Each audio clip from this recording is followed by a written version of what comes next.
Assalamualaikum warahmatullahi wabarakatuh. Bapak Ibu guru hebat, perkenalkan saya Rohman. Dalam aksi nyata kali ini saya ingin berbagi pengalaman, pemahaman tentang merdeka belajar. Topik 1 yaitu pemahaman gagasan dan prinsip pendidikan berdasarkan pemikiran Ki Hajar Dewantara. Ada 5 modul pelatihan mandiri Merdeka Belajar, diantaranya modul pertama, mengenali diri dan memahami diri sebagai pendidik. Modul kedua, mendidik dan mengajar. Modul ketiga, mendampingi murid dengan utuh dan menyeluruh. Modul keempat, mendidik dan melatih kecerdasan budi pekerti. Modul kelima, pendidikan yang mengantarkan keselamatan dan kebahagiaan. Baik, mari kita mulai dari modul pertama, yaitu memahami dan mengenali diri sebagai pendidik. Di sini kita diminta merefleksikan diri dan peran sebagai pendidik, kemudian memproyeksikan diri menjadi guru seperti apa di masa depan. Dalam proses ini kita mempelajari 3 bagian, yaitu mengenali diri dan peran seperti apakah saya. Mari kita melihat apa yang disampaikan Ki Hajar Dewantara, bahwa manusia merdeka yaitu hidupnya pada kekuatan sendiri, baik lahir dan batin, tidak bergantung kepada orang lain.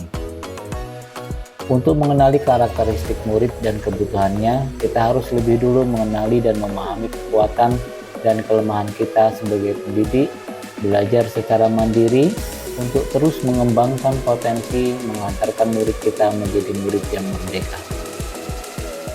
Kemudian yang kedua, apa peran saya sebagai guru?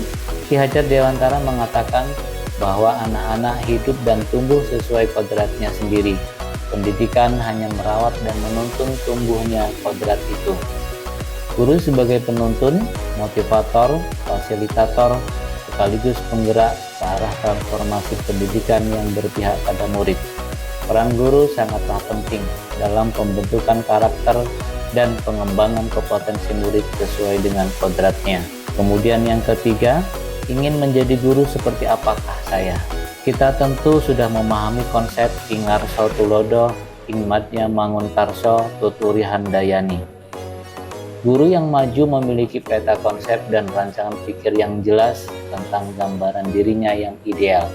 Ketika kita memahami kekuatan dan kelemahan diri, maka kita tahu apa yang bisa kita optimalkan dari peran kita sebagai guru. Inilah hakikat guru yang mampu memerdekakan murid. Bapak Ibu guru, selanjutnya kita masuk ke modul yang kedua, yaitu mendidik dan mengajar. Di sini ada 3 bagian, mendidik menyeluruh, pendidikan 1 abad, kemudian menjadi manusia secara utuh. Pendidikan menurut Ki Hajar Dewantara yaitu menuntun segala kodrat yang ada pada murid agar mereka dapat mencapai keselamatan dan kebahagiaan yang setinggi-tingginya, baik sebagai manusia maupun sebagai anggota masyarakat. Kemudian mengajar adalah proses pendidikan dalam memberi ilmu untuk kecakapan hidup anak secara lahir dan batin. Kemudian modul yang ketiga, mendampingi murid dengan utuh dan menyeluruh. Ada 2 hal yang kita pelajari, yang pertama kodrat murid, yang kedua asas trikon. Mari kita pelajari satu persatu. Yang pertama tentang kodrat murid, bahwa segala perubahan yang terjadi pada murid dihubungkan dengan segala kodrat keadaan, kodrat alam dan kodrat zaman. Tugas guru memastikan seluruh dimensi diri dalam kehidupan murid bisa dikenali, digali, dan dikembangkan.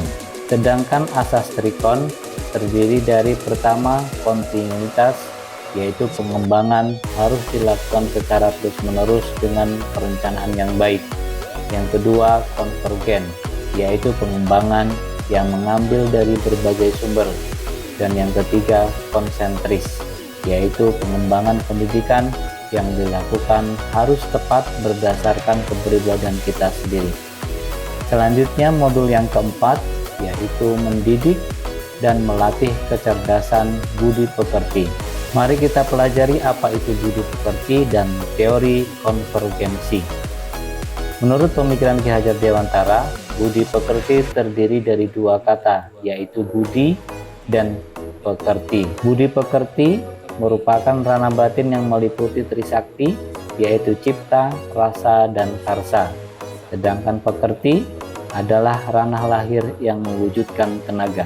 Sehingga budi pekerti diartikan sebagai hasil dari bersatunya gerak pikiran, perasaan, dan kemauan sehingga menimbulkan tenaga. Kemudian konsep konvergensi dimaksudkan sebagai transformatif pendidikan yang mengarahkan murid dapat berinteraksi dengan budaya lain tanpa kehilangan jati diri. Kemudian modul yang terakhir yaitu modul kelima, pendidikan yang mengantarkan keselamatan dan kebahagiaan. Tujuan akhir dari seluruh pendidikan, yaitu keselamatan dan kebahagiaan murid, bisa dipahami dengan sistem AMONG. Murid generasi natif digital yang hidup di era kemajuan mengharuskan guru menjadi pendidik yang adaptif, inovatif, reflektif, kolaboratif, dan berpihak pada murid. Demikian Bapak Ibu yang saya hormati, saya mengharapkan umpan balik setelah mendengarkan pemaparan tentang materi Merdeka Belajar dengan cara mengisi link Google Form berikut ini, dan link umpan balik saya sediakan juga di kolom deskripsi, atau juga Bapak Ibu bisa mengisi di kolom komentar dengan mengisi umpan balik dari paparan yang disampaikan. Sebelumnya saya berpikir, titik-titik ternyata, titik-titik kemudian langkah kecil apa yang akan saya lakukan setelah ini. Mari bersama kita dukung transformasi teknologi pendidikan di Indonesia. Guru bergerak, Indonesia maju. Assalamualaikum warahmatullahi wabarakatuh.